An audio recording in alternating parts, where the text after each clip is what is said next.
Hi, everyone. So thank you for attending one of our Zoom drop-in mini sessions. I do want to let everyone know that this session is being recorded. We will not be using anyone's video recording. So if you do have your video on, we will not be sharing that. And the chat will also not be shared. The only thing that could potentially end up in a recording is if you choose to speak up at any point. So just want to let everyone know that. So my name is Samantha Walsh, and today we're going to be taking about 30 minutes to talk about maintaining academic integrity and avoiding plagiarism. So we're going to kind of talk more, broadly about what is academic integrity. I do really like to kind of zoom out from just focusing on like plagiarism bad when I start. And then we're going to talk about best practices and strategies for citation. We're going to zoom in on plagiarism just a bit, and then we'll talk about reference management tools available to you through the Levy Library. So I was hoping we could all get started by answering the following question in the chat box. And I'm thinking everyone who chose to attend this session today probably will have an answer to this question. So when incorporating outside sources into your work, so that could be a presentation, a grant application, a journal article that you're writing, whatever. What are your main concerns when you're bringing those in? So is it potentially self-plagiarism, kind of like stepping too much on work that you've published before? So I'll enter my own kind of answer to this question into the chat, which is I often, even though this is something I teach, I think it's just really tough to always make sure and remember to clearly distinguish my ideas from those of my sources. Because, a well-written, specifically a well-written review article is really kind of weaving these two together. So it's kind of important to step back and remember that my reader is not in my head, and I need to make it very clear when ideas are coming from someone else and when they're coming from me. So I see someone wrote self-citation, so we're going to talk about this, self-plagiarism and self-citation in a little bit. I'll answer the question quickly that self-citation is totally permissible. It should always be within reason, but we'll talk about kind of my golden rule for that in a little bit. So I'm going to continue on because we got started a little late, but I really encourage everyone to continue kind of giving their answers. It definitely helps me to see what to focus on as we continue. So academic integrity. So academic writing can be difficult because kind of like I said, like I kind of just said when I was explaining what's difficult for me is that we're always thinking I need to create original work. This needs to be my work, but really we're always building upon the work of others, correct? We're always building upon previously published material, and that's how academia and science and really just knowledge works. So it's tough to kind of abide by these rules of credit and citation while also, producing something that makes sense. So understanding how to bring information together and understanding how to use things like APA or AMA style correctly can really help us to do that. I like to zoom out here and take a look at the Office of Research Integrity's definition for research misconduct. And not to sound kind of like scary or, finger waggy at all, but I think it's important to note that in their definition of research misconduct, the Office of Research Integrity actually puts plagiarism right up there with the fabrication and falsification of data, which I think is really to think about in that, it sounds like, of course, like falsifying or fabricating data that, that's terrible, but, plagiarism and, not kind of adhering to these norms and, properly, kind of depicting the evidence base and, how we got where we are to our readers is really kind of right up there with in our definition of research misconduct. So This slide says the golden rule: cite others as you would wish to be cited yourself. And I'll actually say I have another golden rule for citation. My golden rule for citation and kind of maintaining academic integrity is transparency. I think when it comes to these citation styles that I've listed down here and the idea of creating citations, we get really bogged down with like, okay, it has to be APA style and like this needs to be italicized and I need the period here and like, do I put the little superscript number before the period or after? And of course, those things are important. And of course, we want to kind of abide by them. But or if they're citing like a website and, it's kind of starting to look a little wonky. Really what you need to think is, am I being transparent? Am I making it clear to my reader where my information came from? And when I say where my information came from, I mean which specific information, like am I using my phrasing as well as my placement of the in-text citation to make it clear what information came from this outside source?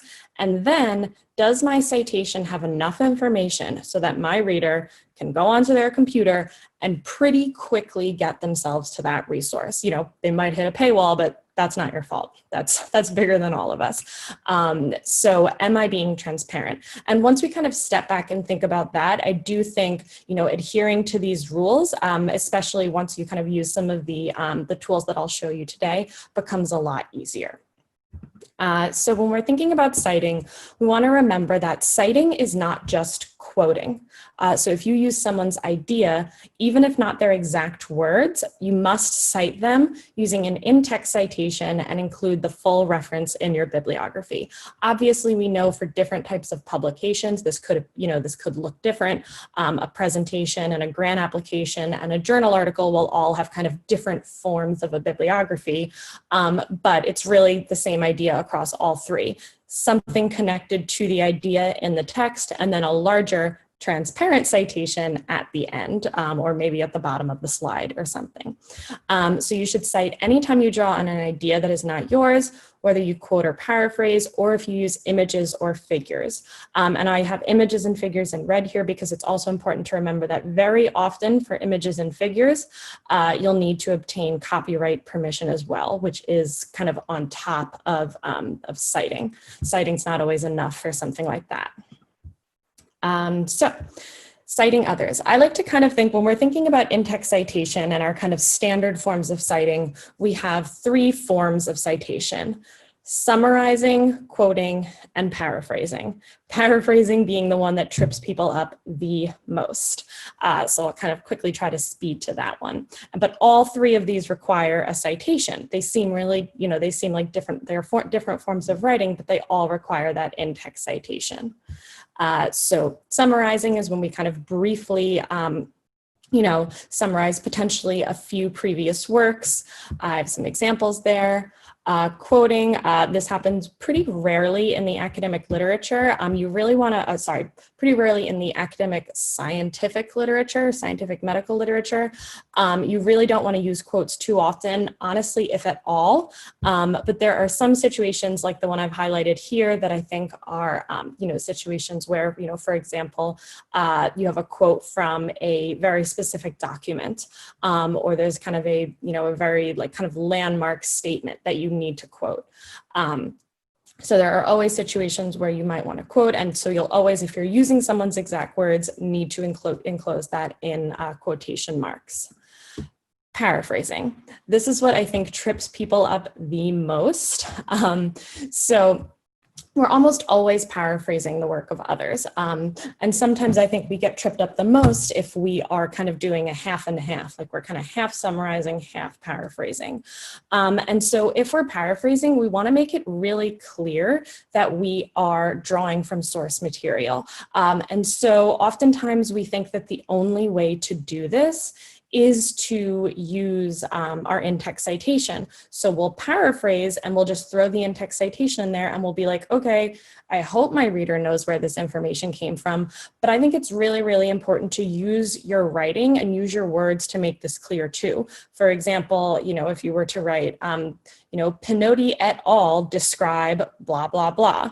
And then you might kind of go back to your own writing and say, the writers of this paper disagree, blah, blah, blah. But then, you can use your writing to kind of return back to Pinotes. And so it's really important to kind of make sure that you are using your words in addition to your in-text citations to make it clear. So this question kind of related to what I just described there. But oftentimes I get this question, who to cite? I want to cite Walsh et al. So I want to cite this one paper, but Walsh cited Pinotti, Snyder, and Kalev. Do I need to go back and read all 3 of these articles? Can I simply cite Pinotti because I know what they said? Who do I cite? Short answer, no, you cannot simply cite Pinotti because you know what they said. Unfortunately, we can't depend on Walsh et al. To be accurately representing what Pinotti said or what Pinotti wrote. If we're going to actually include a citation for, Pinotti, Snyder, or Kalev in our work, we need to make sure that we actually go back and take a look at those works, those papers as well. But that does not mean that you actually need to go back and take a look at those papers. That might be part of your research, but at some point you have to stop, right? You can't read everything. And so this is where I recommend kind of, again, using your language to make it clear. So for example, my answer here would be, if you don't think it would benefit your research, if you're really kind of just done with your lit review and you don't need to keep going and reading all these papers, a sentence like, in their review of published studies, Walsh et al. Described various benefits of the vegetarian diet, blah, blah, blah. So making it clear that Walsh et al. They're not presenting original data, but they're reviewing various published studies, and now it's transparent for my reader. They know where I got my information, and then they can actually even go to my bibliography, find Walsh's paper, and then find those 3 other papers as well as they like. So really just making sure that we continue to leave that paper trail for our readers that helped us out so much when we were doing our own research. So the question of common knowledge comes up a bit. And I think this gets so much more confusing kind of the further we go and the deeper we delve into a specific specialty or area. And so, for example, we're often told if something is common knowledge, we don't need to include a citation. However, it becomes kind of questionable what's common knowledge when we're talking about, specific specialty journals and stuff like that. So it's important to remember that, common knowledge is, kind of changes for your audience. And while you don't want to, throw a bunch of unnecessary citations into your bibliography, you want to make sure that, something really truly is common knowledge if you're not going to create a citation. And oftentimes you can probably add a citation for something that you think might be common knowledge using a paper that you're already citing. So zooming out to think about types of plagiarism. So the AMA, or the American Medical Association, speaking through JAMA, the Journal of the American Medical Association, they describe 4 major types of plagiarism. So direct plagiarism, mosaic plagiarism, paraphrase plagiarism, and insufficient acknowledgement. So I know very, very few people are worried about direct plagiarism, because if you're directly plagiarizing, you're doing it. But I know that there's a lot of kind of anxiety around the following 3 types of plagiarism. And so again, I think it's really important to remember going back to this idea of, am I being transparent? Does my reader know where where these ideas are coming from? But then, when we're thinking about plagiarism, we need to kind of start thinking, okay, am I using my source's words too much? And I totally understand that once you read something and you read the way another author has phrased it, you kind of can't get that out of your head, right? And it's kind of like, that's how I have to phrase it. And so what I really recommend doing, if you're having a hard time with paraphrasing and putting something into your own words, what works for me and what works for a lot of my students I've found is taking whatever section you'd like to paraphrase and potentially taking a few different colored highlighters and highlighting the different, kind of like trying to find like 3 or 4 main ideas in that section. And then creating yourself a little outline that you can kind of, with little bullet points for each section, and then so that you can kind of step away from their phrasing and then start to write your own phrasing within the outline that you've created. I found that really helps. And it also kind of helps a little bit with kind of making sure you understand what it is that you're paraphrasing. So self-plagiarism, also called self-recycling, occurs when an author reuses portions of their previous writings in subsequent research papers. Occasionally, the derived paper is simply a retitled and reformatted version of the original one, but more frequently it is assembled from bits and pieces of previous work. So this definition is describing kind of, just blatant self-plagiarism. But I think what people get nervous about much more often is, I'm producing work, kind of continuing to look into the same area. And basically all of my papers begin with a description of how, lower back pain is a major issue for adults in the United States. How many times and how many different ways can I say that lower back pain, can I describe this problem of lower back pain to go into whatever study it is that I'm introducing or whatever paper I'm introducing? That's really not the what people are talking about when they say self-plagiarism. What people are talking about when they say self-plagiarism is if you introduce a methodology or a new idea, or a methodology or an idea, or of course data as new without citing your previous work. So it's really important that if you're bringing in methodology, data, or ideas from a previous work, that you cite your previous work.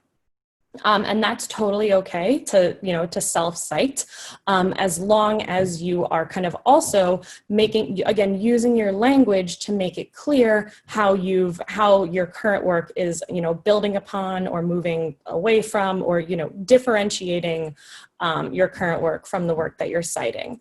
And that's kind of what I would recommend if you did ever kind of get called out from a peer reviewer for that, just trying to add phrasing that kind of differentiates the previous work from the current work.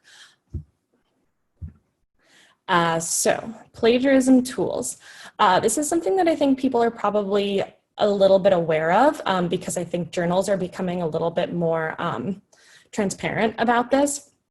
But many university professors at Icon, as well as many, maybe even most academic journals, use plagiarism tools to check their submissions. So if I am teaching a class at a university, or if I am the editor of JAMA, I might use one of these same tools to, put submissions into to check for plagiarism. And it checks them across these huge databases and looks for any evidence of plagiarism. So I think it's important to be aware that what we're turning in will potentially be put through these tools. So I'm going to send out these slides after this presentation, or I'll put them in the chat actually. But through the Levy Library, we have access to Authenticate, which is a pretty great software. And I've also linked some free tools here in case you want to check your own work this way, or that of your students. Again, it's not something I can necessarily speak for or against, but it's something that I think is important to be aware of. And it actually, I don't want to say this is good or bad, but it really picks up on that mosaic plagiarism as well. It lets there be a few words in between kind of like copied phrases. So it's an interesting thing to take a look at. So I want to kind of talk about, I think we think about this topic as something that comes up when we're writing, which is typically at the very end of our work. But we want to kind of think about maintaining academic integrity throughout our writing process from beginning to end. So from the very beginning, you want to always try to incorporate primary literature into your own work. If you find yourself only citing reviews, yes, that might be easy, and that might be almost always is a really great place to start with a lot of literature searches. But you want to make sure that you yourself are looking at this data, looking at the primary studies. Do not report on what you do not understand. So in service of never misrepresenting anything you're citing, it's important that you fully understand anything that you are citing or reporting. And this one, number 3, as a librarian, is near and dear to my heart. Search the literature with an unbiased search strategy. For example, if you are saying, I'm going to write my thesis on the benefits of electronic medical records, don't go to PubMed and search benefit electronic medical records. That's a pretty biased search strategy. So what I just gave was a very, blatant example, but really kind of step back from your search strategy and think like, okay, is the phrasing I'm using here biased? Am I depending on certain words that will only get me kind of like papers from people in my specialty, or papers from people in my country, or papers that kind of lean one direction? So really kind of play around to make sure that your search strategy is unbiased. And if that sounds difficult or like something you might not know how to do, please ask me for help. And so, kind of coming off of that, select information based on relevance, validity, and quality, not based on its support of your findings or hypothesis. So just as we're searching for evidence in an unbiased way, we want to select evidence in an unbiased way as well. Always cite your sources and avoid gift authorship. Only individuals who have made significant contributions and who know they are authors should be listed on your publication. So I want to take a look at a question that we got.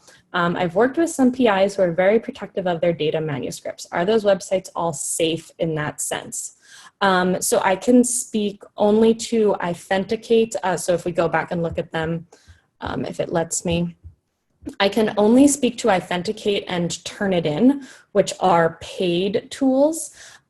They do have an option that you can check off when you're submitting something to say, don't add this to your database, because if you don't check this off, then no, those websites wouldn't be safe, because they want to make the tool even better, so they're going to add your submission to check, to make sure so no one in the future plagiarizes it. So if you check that off, it won't add it, and then it'll stay private. So that's very easy, but you do have to know to check it off. I can't speak to any of these free tools if they have that option or not, but I'd be happy to look into that with you.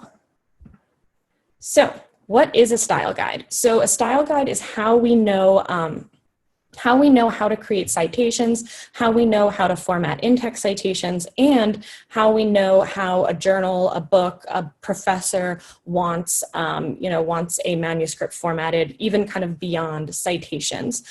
So style guides, I think we all kind of hate them. We're like, oh, AMA style, like APA style, like I don't want to deal with that anymore. But I think they're really great. I think they're little recipes that help us, that make this a lot easier for us. And so I want to quickly point out, just in case no one is aware of these resources, I want to quickly point out the AMA style guide on the library website. So here I am on the library website. I'll click databases, and then we're already on A, and we have access to the AMA manual of style right here. And it'll probably make me log in.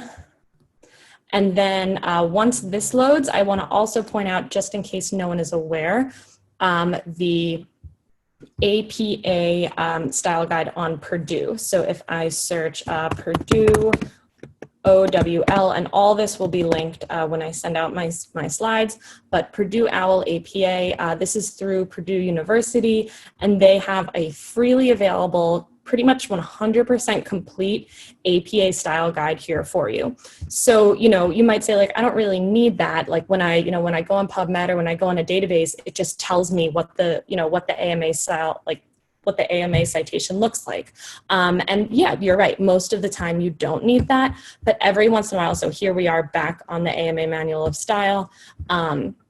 where we have everything we need. And so, for example, most of the time you don't need this, but it might be like, oh my goodness, I'm trying to cite this podcast. The podcast doesn't have a cite this button. So that this is a time where you might want to refer to something like this, or you might want to look into, you know, kind of their rules of authorship and stuff like that. There's a lot more than just citations here.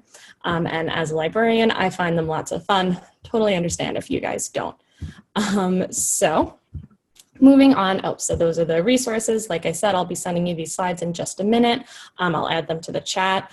But your best bet is really to use a reference manager. So a reference manager is an organizational tool in the cloud where you can store all of your references. So you find articles on PubMed, you find articles on Google Scholar, and you store them all there and kind of start to create this library. So here is a screenshot of my EndNote library. So I'm staying so organized here. I have my PDF on the side. I have all the information. It shows me a little preview of the JAMA citation, you know, for this specific reference I have selected.